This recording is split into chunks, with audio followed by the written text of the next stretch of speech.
start. Mr.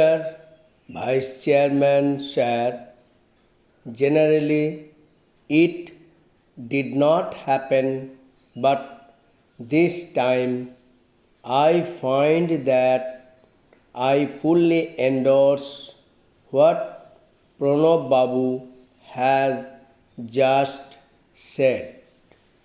Almost word by word, I agree with what he has said on a number of issues, including Bangladesh and China.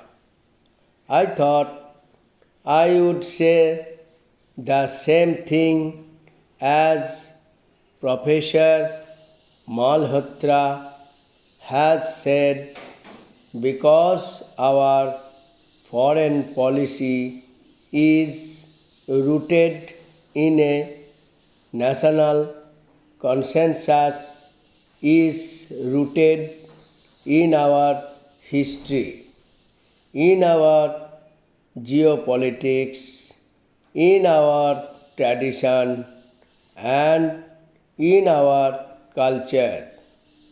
In fact, when Sri Atal Bihari Vajpayee became the foreign minister in 1977, some of us had the fear at that time that he may change the foreign policy.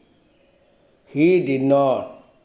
In fact, he was the one who went to China and conducted a dialogue with China.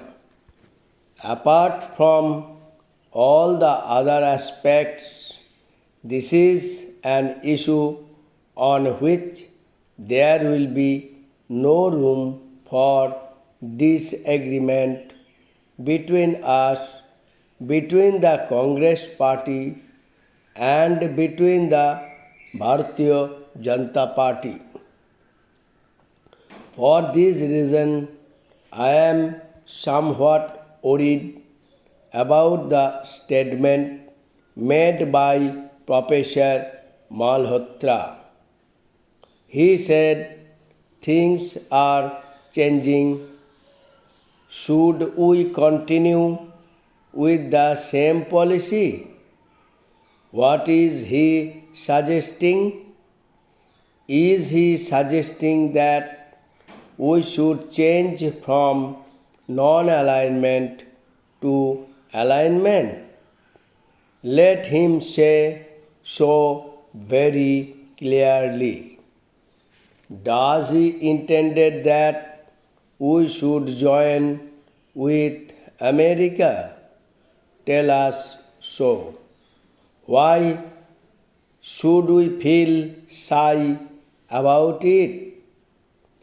If they feel today that the time has come to abandon our non aligned foreign policy, then let them be frank, let them be candid, let them come out openly with whatever they have in mind. Let us have a proper discussion. I would not like Malhotraji to make such statements indirectly by way of an innuendo and all that. He should really come out with what actually he has in mind. At the same time, I find that some of the points he is making are not talking with his statement that the world is changing. The world is changing also with respect to China. In 1962, there was a war with China. We have some territorial problems with China.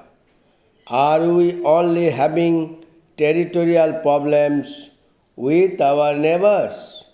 Look at Europe. Italy has a territorial problem with Austria on South Tyrol. England has a territorial problem with Spain on Gibraltar. Germany has a problem with France. Germany has a problem with Poland. There are so many other disagreements. In spite of all these, they came together on the economic front. They formed a common market where anybody can go from one part of Europe to another without any passport, can take up any job, but any property, acquire land, etc. Why cannot you do the same thing? In 1962, there was an unfortunate war. Since then, a lot of water has passed through the rivers. Why cannot we bring about an understanding with China, leaving the territorial issue on one side, to have fruitful relations with China? This is necessary for two other reasons. One, economic reasons.